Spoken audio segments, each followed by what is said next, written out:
Hello YouTube, this is Jacob Phillips again, and I haven't done a gun walkthrough quite a bit. It's been a few days. I want to say 5, 4, I don't know, I forgot. I've just been extremely busy, and I've also been doing videos with Jack. But anyway, apparently I'm wearing this robe, you see. Half of you probably think I'm shirtless, but guess what? No! I'm not gonna strip. I'll be found on YouTube. I need this account. I need it. I need it. But anyway, let's get started. Now last time I did the AK series. I really skipped over the sniper rifle, but I'm definitely gonna do the sniper rifle now.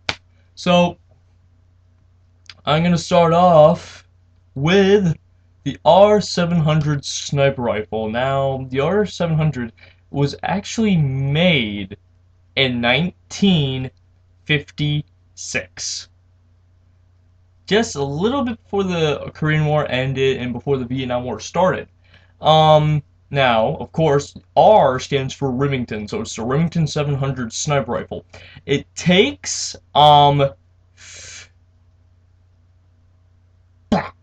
sorry, it takes a 308 Magnum round, so it has a nice, very accurate and penetrating type of caliber.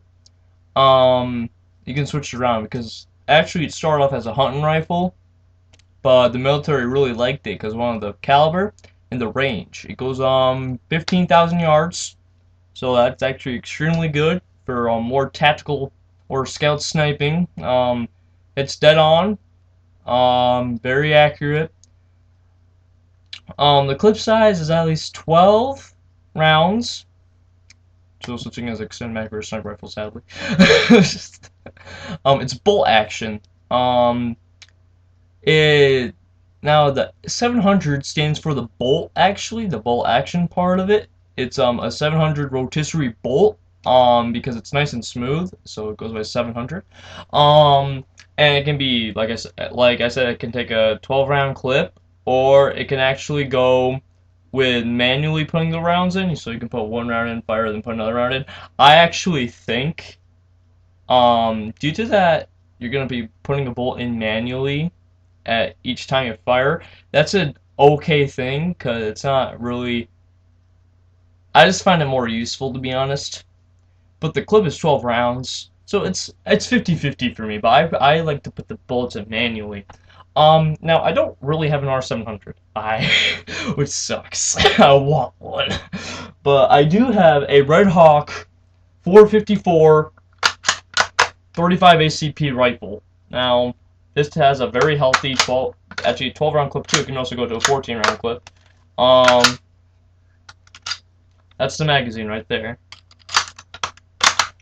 And this baby's actually pretty good. The barrel is automatic cooling barrel, so it just basically shoots straight. Very, very good. I've heard this quite a few times, and I like it. It's definitely one of my to be honest, it's a 35 ACP, so it doesn't have a lot of penetration, but it can just take down like a basic animal. You get a vital shot like a deer, maybe. A raccoon, definitely. A squirrel. Oh god.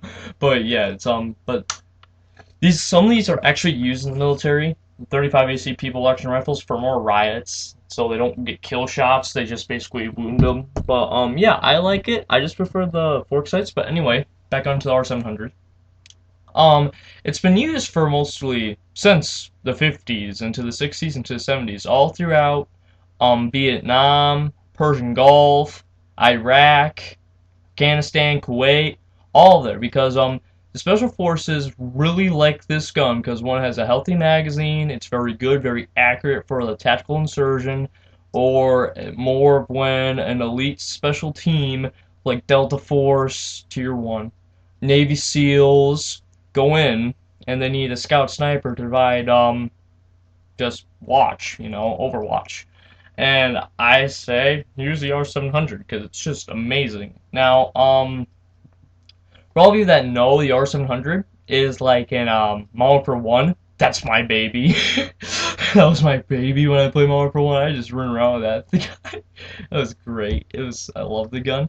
And it didn't really show up in any other Modern Warfare, sadly. I was upset about that. Um, and, t- um, sorry, Counter-Strike, and I love Counter-Strike too.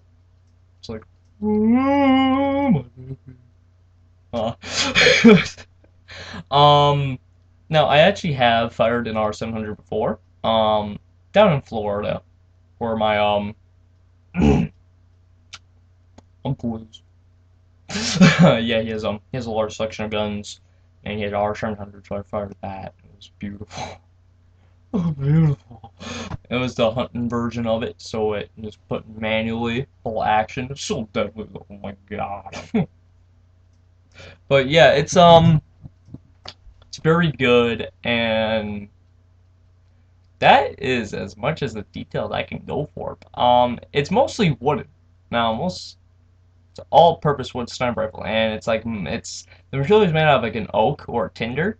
I'm trying to find out more facts for this. Sorry, I'm brain farting and I'm tired. My apologies, guys. I'm sorry.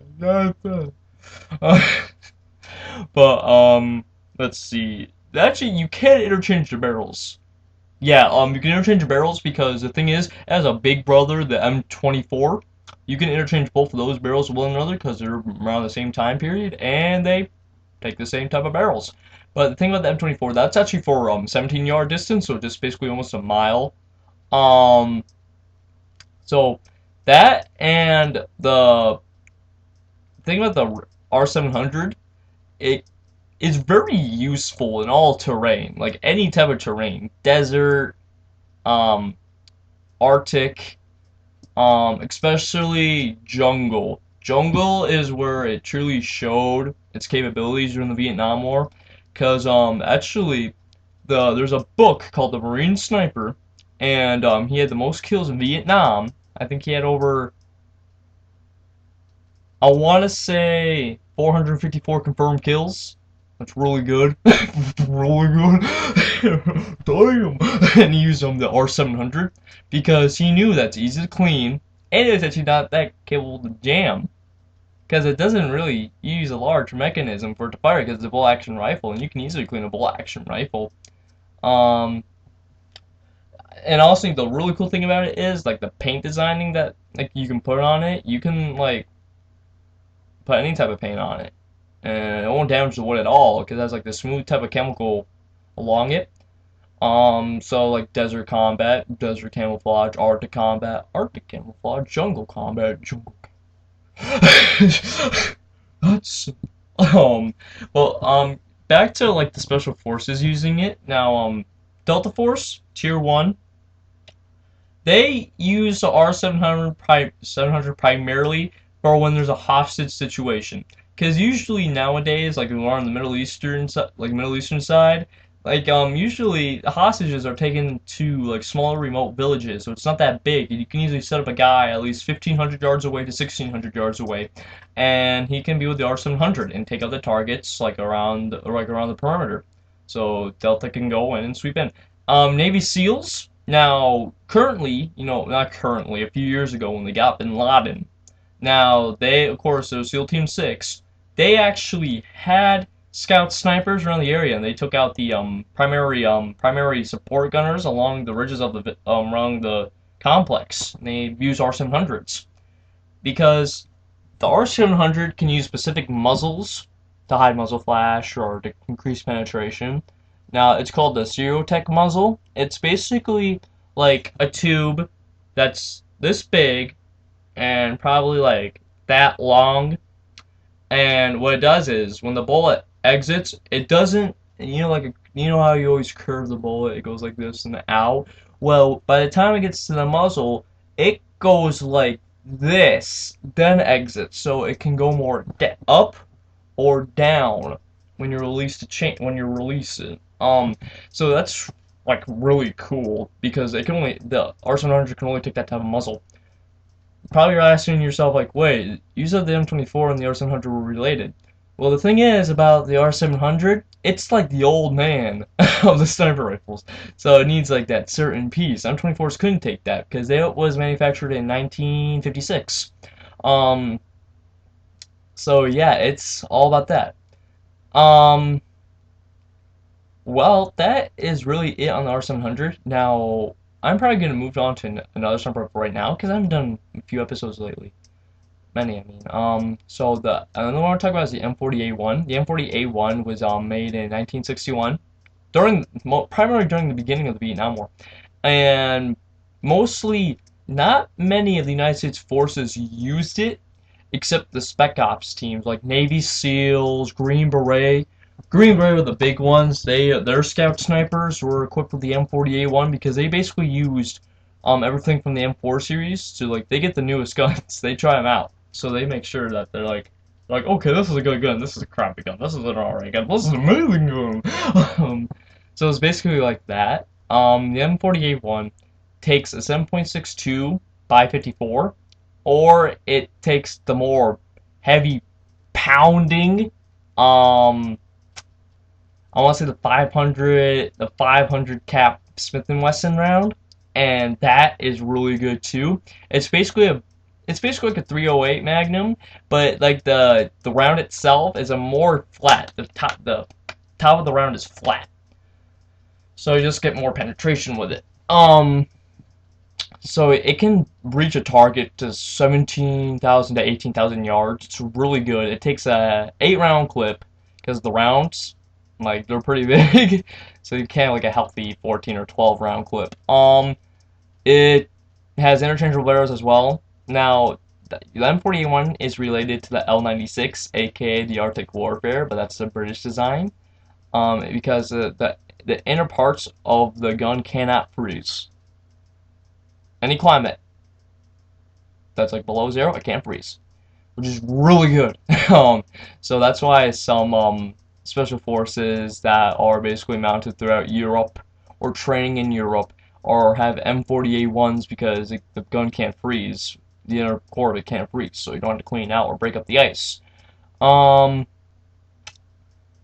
the rotisserie bolt is okay. Now, okay, let me repeat all the way back to this. It's called the M40A1 because, well, the M stands for Manchester, and the Manchester's the people that made it. 40 stands for I. This is always the hard part for me. I believe the 40 stands for the inner core of it. The 40 I want to say like the 40 deluxe, the 40 kilogram metal. I'm sorry, you gotta look that up yourself. I apologize, but that's just a really hard part about it. And the A1 stands for the variant because like M16, A1, A2, it's a variant because there's an M40A2, there's an M40A3. This is the M40A1. It's the first of the first. So yeah, that's M40A1 is the first M40.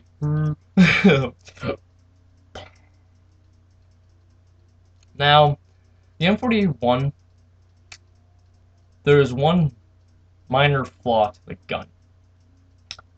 It's hard to adjust. Because if you're in a stationary position and thus suddenly say you get under fire, it's going to be hard for you to shift around that because it's a heavier gun, takes a higher round, and the barrel is just it's pretty long, so it's just a bit hard to adjust. Because on the R700 has a shorter barrel and everything like that, so it's easy to adjust. That's why that's why the military, the special forces of the United States, sort of like say, oh, we're going to use this so that. That's why the M40A1 is not really much use to this date anymore, to be honest. Some military still use it. Turkey, Czech Republic, and basically security forces in Japan and Korea. South Korea also uses it. The R700 is basically used throughout the whole entire United States of Special Forces and other military branches. It's also used in Turkey. Turkey uses a lot. Israel, India, and Saudi Arabia. A lot of our Middle Eastern allies use it. But yeah, this is where I'm gonna end it. Now please leave a comment below saying that if you want a little more detail about the guns, that or if you want me to talk about another type of gun, please ask away. I'll gladly do it. Now it might be hard because tomorrow's 4th of July and that's a big holiday. So I hope you guys have a wonderful night and great mornings, and I will see you around. Oorah to ashes, and see you later. Bye bye.